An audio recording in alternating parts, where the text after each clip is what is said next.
আসসালামু আলাইকুম ভিউয়ার্স, সবাই কেমন আছেন? আশা করছি ভালো আছেন। আরও একটা রেসিপি নিয়ে চলে আসলাম। আজকে আমি আপনাদের সাথে শেয়ার করব পাকা কলা আর ডিম দিয়ে ভীষণ মজার একটি নাস্তার রেসিপি। এই নাস্তাটা খেতে যেমন মজা লাগে আর বানানোও খুব সহজ। চলুন পুরো রেসিপিটি দেখে নেওয়া যাক। রেসিপিটা ভালো লাগলে অবশ্যই লাইক কমেন্ট করতে ভুলবেন না। অনেক সময় কিন্তু বাসায় পাকা কলা থাকে, খাওয়া হয় না, তো সেক্ষেত্রে কিন্তু আপনারা এই নাস্তাটা তৈরি করে নিতে পারবেন। তো এখানে আমি ছোট ছোট পাকা কলা নিয়েছি, তো এই জন্য পরিমাণে একটু বেশি নিয়ে নেব। এখানে আমি 4টার মতো পাকা কলা নিয়ে নিচ্ছি নাস্তা বানানোর জন্য। আপনারা চাইলে কম বা বেশি করে নিতে পারবেন। তো আমি উপরের খোসাটা ছাড়িয়ে নিচ্ছি।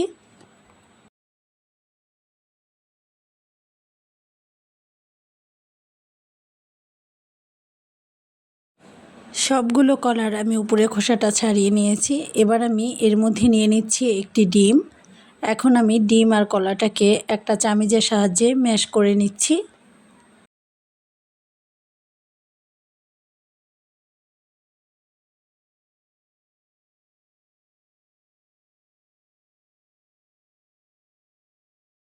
ডিমের সঙ্গে কলাটাকে খুব ভালো করে ম্যাশ করে নিয়েছি। এবার আমি এর মধ্যে দিয়ে দিচ্ছি 1/4 কাপ পরিমাণের চিনি। মিষ্টিটা আপনারা আপনাদের টেস্ট বুঝে নিয়ে নেবেন। দিয়ে দিলাম সামান্য পরিমাণের লবণ। এখন আমি চিনিটাও খুব ভালোভাবে মিশিয়ে নিচ্ছি।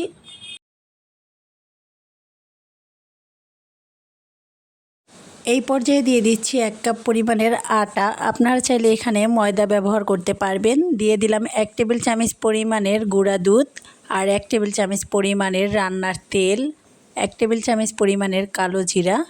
কালো জিরাটা হাতের কাছে না থাকলে না দিলেও হবে, তবে থাকলে দিয়ে নেবেন, খুব সুন্দর একটা ফ্লেভার আসে। সব কিছু ভালো করে মিশিয়ে নিচ্ছি। আর এখানে কিন্তু কোনো রকমের পানি ব্যবহার করার দরকার নাই। তো আমি ভালোভাবে মিশিয়ে নিয়েছি সব কিছু। এবার ভেজে নেব। ভাজার জন্য চুলায় একটা প্যান বসিয়ে দিলাম। আর তেলটা যখন হালকা গরম হয়ে গেছে ওই পর্যায়ে আমি এই পিঠার ব্যাটারটা অল্প অল্প করে দিয়ে দিচ্ছি। সবগুলো দিয়ে নিয়েছি আর চুলার আঁচটা মিডিয়ামে রেখে আমি উল্টে পাল্টে ভেজে নিচ্ছি। খুব বেশি হাই হিটে ভাজবো না, তাহলে কিন্তু দ্রুত কালার চলে আসবে আর ভিতরটা কাঁচা থেকে যাবে।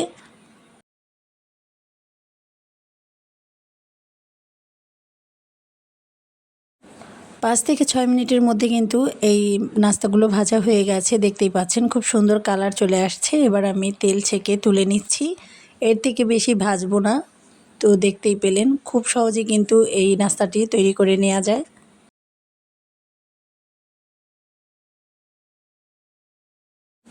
সবগুলো আমি তেল ছেঁকে তুলে নিলাম। তো এই নাস্তাগুলো কিন্তু অনেক বেশি সফট হয়, খেতেও লাগে অনেক বেশি মজার। ছোট বড় সবার কাছেই অনেক ভালো লাগবে আর ঝটপট তৈরি করে নেওয়া যায় এই কলার পিঠাগুলো। তো এই পিঠাগুলো কিন্তু বাসায় আপনারা তৈরি করে নিতে পারেন।